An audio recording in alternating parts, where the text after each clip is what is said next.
Bismillahirrahmanirrahim. Assalamualaikum warahmatullahi wabarakatuh. Perkenalkan, nama saya Mahrani dari kelas BC93.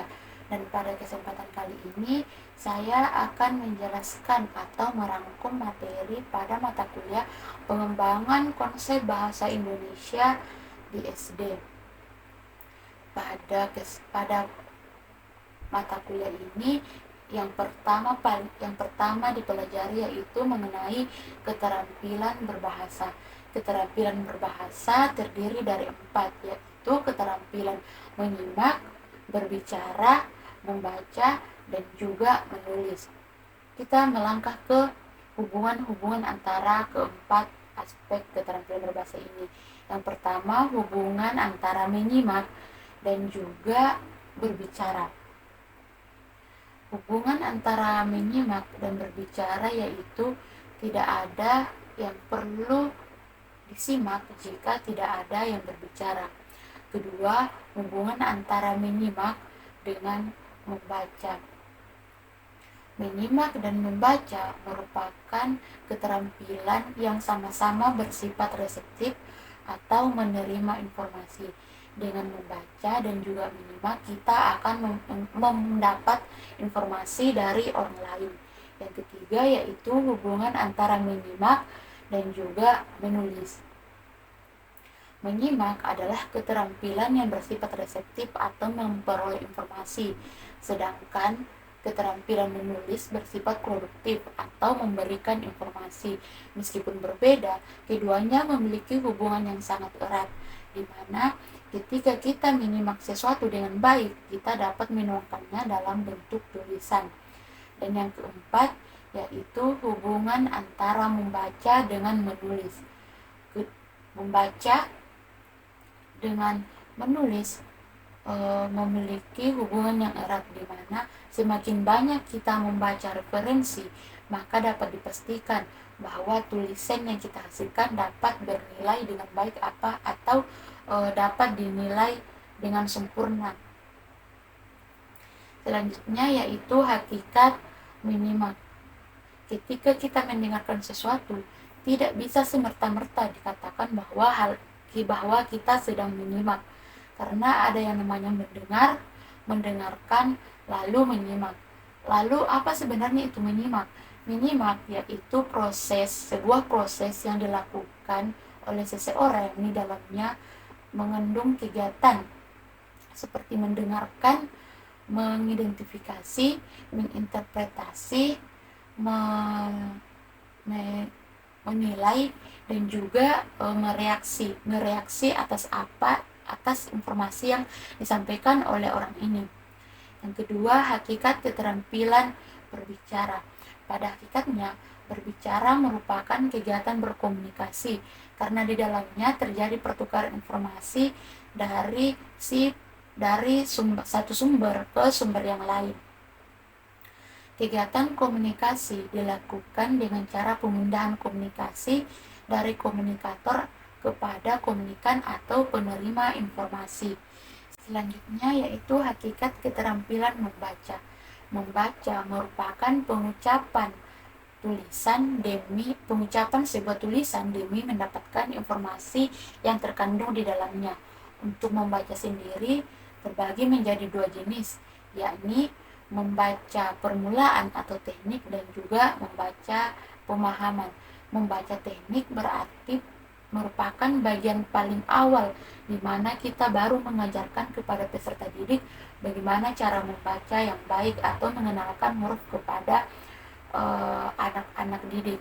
Kedua, membaca pemahaman atau membaca lanjutan. Ini berarti kita mengajarkan kepada anak didik bagaimana cara membaca yang baik, seperti memperhatikan kata, kalimat maupun intonasi, dan juga makna dari setiap tanda baca yang ada.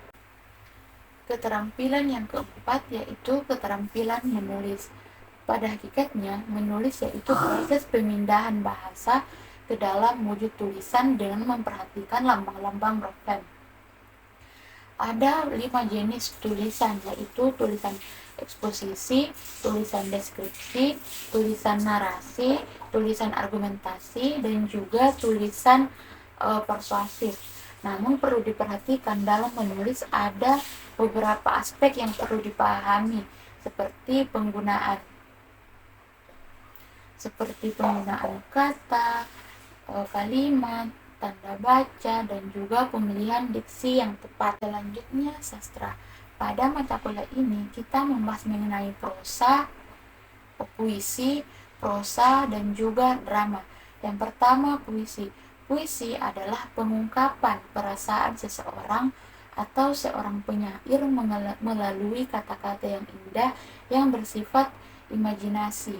Puisi sendiri terbagi menjadi 3, yaitu ada puisi lama, puisi baru. Puisi sendiri terdiri dari 2 unsur, yaitu unsur intrinsik atau unsur yang membangun puisi dari dalam, dan unsur ekstrinsik atau unsur yang membangun puisi dari luar. Kemudian prosa. Prosa adalah karangan bebas yang tidak terikat oleh rima, irama, ritme, dan lain sebagainya. Prosa sendiri terbagi menjadi 2, yaitu prosa lama dan prosa baru. Prosa lama seperti sejarah, kisah, dan dongeng. Sedangkan prosa baru seperti novel, cerpen, dan lain sebagainya. Selanjutnya yaitu drama. Drama merupakan karangan yang menggambarkan kisah kehidupan realita, watak, atau tingkah laku manusia, yang mana kisah di dalamnya digambarkan menggunakan peran dan juga dialog. Namun perlu diingat bahwa drama merupakan dialog yang dipentaskan, sehingga jika sebuah dialog belum dipentaskan atau sebuah naskah drama belum dipentaskan, maka hal tersebut belum bisa dikatakan sebagai sebuah drama. Unsur-unsur drama ada 6, yaitu ada tema, alur, tokoh, watak, amanat, dan juga latar. Ada beberapa drama sendiri terdiri dari beberapa struktur. Yang pertama ada season, babak, prolog, epilog, dan juga dialog. Selanjutnya yaitu karya tulis ilmiah.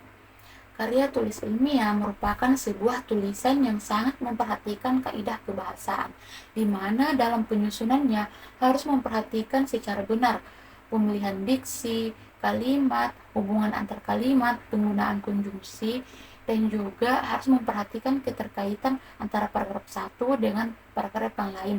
Selain itu, karya tulis ilmiah juga harus sesuai dengan realita atau penelitian yang telah ada sebelumnya, sehingga tidak boleh ditulis dengan sembarangan maupun dengan karangan kita sendiri. Nah, dalam karya tulis ilmiah sendiri itu terdiri dari 3 bagian, yaitu bagian pendahuluan, bagian pembahasan atau isi, dan juga bagian penutup. Selanjutnya yaitu resensi. Resensi yaitu sebuah ringkasan atau ulasan singkat mengenai sebuah karya, baik berupa buku, film, maupun karya-karya lainnya. Adapun tujuan dari resensi yaitu untuk memberikan informasi atau penilaian kepada sebuah karya. Yang terakhir yaitu materi buku laporan. Buku laporan yaitu sebuah dokumen tertulis yang berisi ringkasan akan sebuah peristiwa, karya, dan juga karya-karya sebagainya yang bertujuan untuk memberikan informasi secara objektif. Nah, mungkin itulah yang bisa saya sampaikan. Sekian dan terima kasih. Wabillahi taufiq wal hidayah. Wassalamualaikum warahmatullahi wabarakatuh.